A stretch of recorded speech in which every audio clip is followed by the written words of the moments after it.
This is a true story.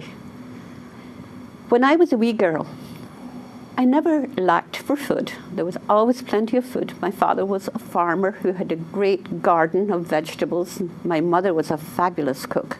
She made all her homemade brown bread every day and homemade soups. The only food item missing was fruit. We did not get much fruit. I remember every Christmas we got an orange in our stocking, and that was delicious. We got an occasional apple, but fruit was scarce. Now, we lived out in the country, and every September, Mum would hand each of us a bucket and say, go up the top of the garden up there and don't come back till you have that filled with brambles. And she would make bramble jam, which is like a blackberry. And very occasionally, when she would go downtown, she would buy bananas. Now, bananas are heavy, and she had to come home on the bus with her 2 big shopping bags. So she would usually only buy 2 or 3 bananas. So she would serve each of us a little piece of a banana. Now, I loved bananas, and they were so delicious. And I said one day, when I grow up, I'm going to buy me a whole bunch of bananas, and I'm going to eat them all myself. Now, it happened that my Uncle Peter was in the house visiting us that day. And Peter is from County Down, married to Bridget, Mum's eldest sister. Now, Peter is not the full shilling, if you know what I mean. He was the kindest, sweetest person you could meet. But he never had a real job. He always had these little jobs. He might be a flag man on the road for a construction crew some weeks, and sometimes he worked on a farm. And sometimes he was a day labourer down at the dock unloading a boat. But he was a sweet, sweet man. So he heard me say how much I loved bananas. So a week or so later, he arrived out at our house with a banana tree. I don't know if you've ever seen a banana tree, but it's about 4 feet long with dozens and dozens of bananas hanging on a central stalk. And he said, this is a present for Anna Marie. Now, my mother, who was devoutly Catholic, wondered if these were stolen bananas.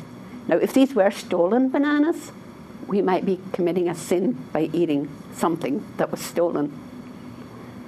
On the other hand, she couldn't ask him directly where he did get the bananas, because that would be an insult to his hospitality. Maybe he bought the bananas as a gift for me, but she strongly suspected they were stolen. Now, she couldn't tell anyone that we had these bananas, because if she had told anyone we had the bananas, maybe he would lose his job or be arrested or get in some kind of legal trouble. So we had to not tell anyone we had the bananas.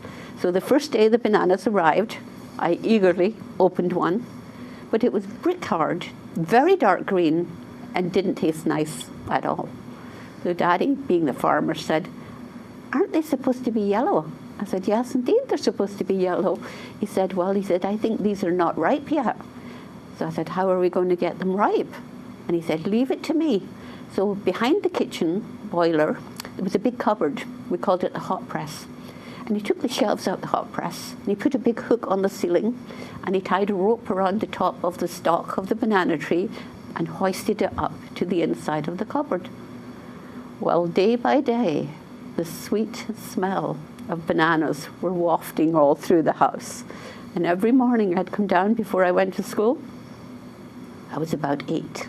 And I'd say, are the bananas ready? And we would open up the door and look in, and no, not quite ready yet. Well, unfortunately, they all became ready at the same time. So the very first day that they were ready, Mommy said, would you like a banana on your cornflakes? Oh boy, it was delicious. She said, would you like to take a banana to school for a snack? Oh yes. And when I came home from school, guess what I had? Another banana. This was wonderful for about 3 days. On the 4th day, my dad said, Mary, don't be giving me any more of them bananas. They're causing me terrible constipation. And Mommy said, that's funny, Willie, because they're causing me the opposite effect. I can't eat any more of the bananas either. So my sister, Kathleen, and my brother, Dennis, and I had to eat all the bananas. Now, we didn't have a freezer where we could have made banana bread and froze it, and she wasn't sharing our produce with any of the people in case it were stolen. And my brother Dennis said, "Why did you have to go and wish for bananas? Why couldn't you have wished for black grapes?" And I remember the day that he said to Mom, "Mommy, I wish I was very sick and in hospital." And my mum said, "That's not a nice thing to say. Why would you wish to be sick?" He said, "Because if I were sick and in hospital, people might come and visit me and bring me black grapes." So she went downtown and she bought him black grapes. So my sister, after 5 days of eating bananas, refused to talk to me. She fell out with me because she wasn't all that fond of bananas in the first instance. And my brother grumbled mightily about eating the bananas. So the moral of my story is, be careful what you wish for because you might get it.